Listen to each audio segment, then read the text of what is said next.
Hello, how are you? It's Steve from Zanella.com. It is a beautiful, beautiful afternoon. I'm out running some errands. Figured I'd pop on, make a quick little video. Been talking to a few people online. The more videos that I do, the more information I put out there, the more people reach out, come back to me with questions about things that are going on in their own lives. And I think that's amazing. And first off, I want to thank everyone who sent me an email, who's messaged me through Facebook or through YouTube. I really do appreciate it. You know, those of us that have struggled with anxiety and panic disorder,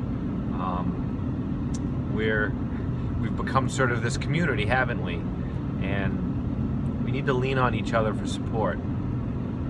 And I think it's a beautiful thing to find so many people who are willing to come forward and share their stories and talk about the things that they've struggled with.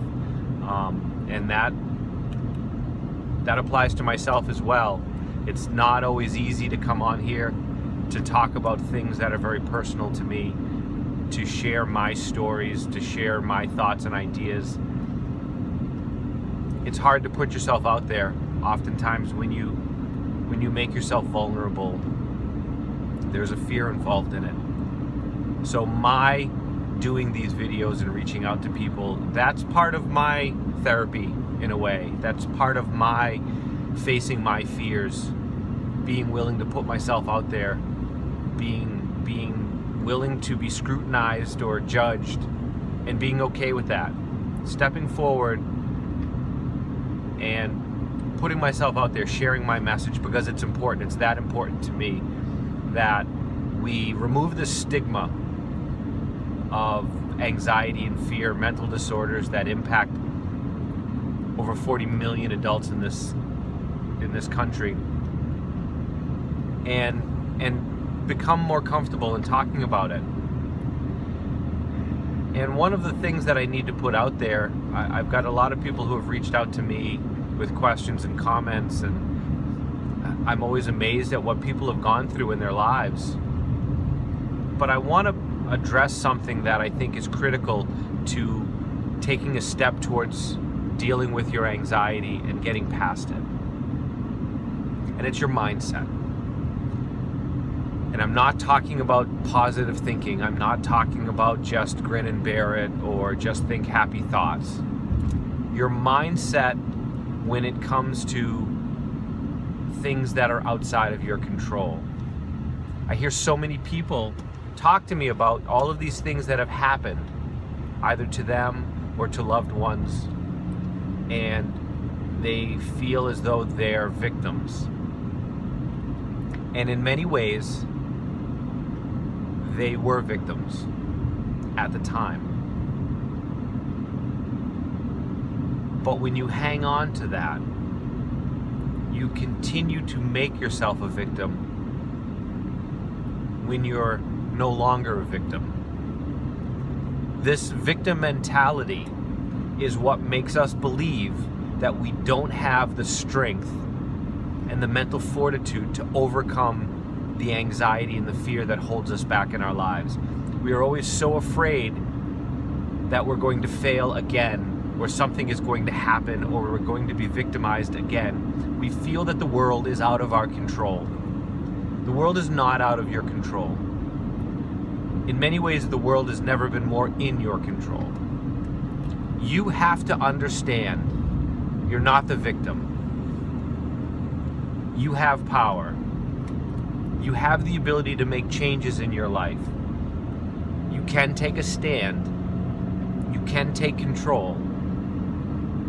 You can change your life. But you have to first believe that you can. You have to change your mindset about what you can and can't accomplish. If you walk around with this victim mentality that my boss is keeping me down, my partner's keeping me down, my family's keeping me down, my friends are keeping me down, the world is keeping me down, you're only telling yourself half the story.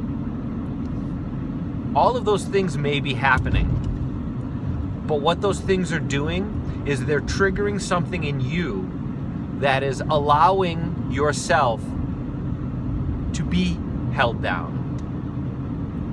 And you're telling yourself you have no control over it. You have control over it.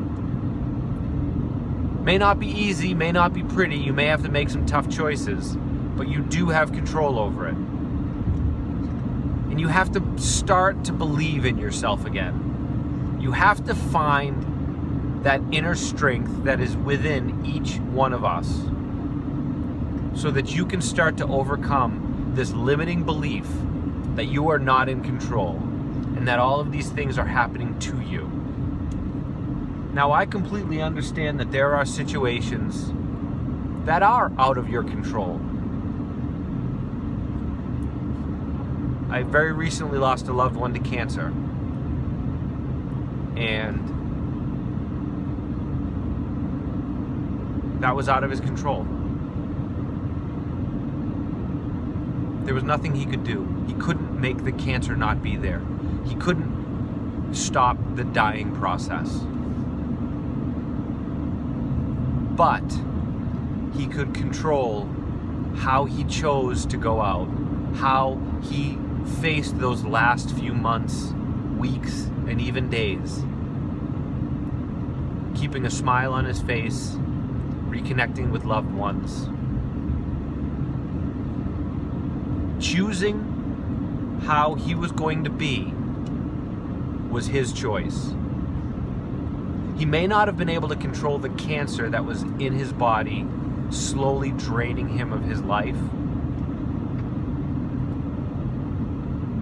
But he could choose how the rest of his life would play out. And I don't mean to sound like a bummer today, because I'm not trying to be a bummer. But I want you to understand, I want you to realize that things happen to all of us. The way you choose to respond to them is your choice. You have control in situations. If you continue to work at a job where you feel underappreciated, say something. Fight for what's yours. Stand up and represent yourself well. Find a new job. You don't have to quit right this second, but what are you doing to improve your situation? Are you just going home and bitching about it? Or are you taking steps to improve your life?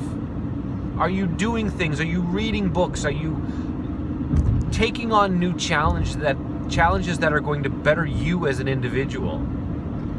Are you putting in enough effort at work for them to value you? Are you giving 110% to everything that you do? Or are you sitting back playing the victim card? It's your boss, it's your coworkers, it's everyone else but you. Because I can tell you, your life isn't ever going to change. No one's going to line up to come in and change your life for you. No one's going to do the work for you. You have to do it yourself. So you have to find that motivation. You have to find that thing that is going to drive you. For me, it's always been my kids. I love my kids more than anything in this world. And if you're going to be a good parent, you have to lead by example. It's not what you say, it's what you do. And years ago, when I recommitted my life to taking control and fixing my anxiety, I did it with the full understanding that it wasn't going to be easy. That there were going to be things that I was going to have to do, that I was going to have to face, mistakes that I had made, choices that I had made, painful experiences that I had been avoiding, that I had been trying to bury and hide deep down inside. They don't go anywhere. You can't hide this stuff. It stays with you. And it comes out. And you know how it comes out? Through anxiety, through panic, through fear, through worry, through stress. People love to think that, oh, I just bury this stuff deep down inside and I never have to deal with it. You deal with it all the time. You just have no idea that you're dealing with it. And you're not dealing with it in a helpful or constructive manner. You're dealing with it by yelling at your kids, by being short with people that you meet, strangers, someone who's not moving fast enough in front of you in traffic, and you're cursing them out because they're not driving as fast as you are, or they go speeding by you and they're driving too fast. All of these reactions that we have, they're brought on by things that are deep down inside of us, things that we've never dealt with, maybe things that we don't even realize are there because we live such an unconscious life. You have to find your motivation. You have to slow the world down, take a long, hard look at yourself, and understand that your life is the way it is because of the choices that you're choosing to make. Not just the choices that you have made in the past, but the choices that you continue to make today. So I hope you'll listen to this and you'll understand that this comes from a place of love. I want to see everyone become the best person that they can be. So find your motivation. Stop seeing yourself as a victim. Understand your strength. I know you can do it. I believe in you. All right, that's it. Love you. Have a great day.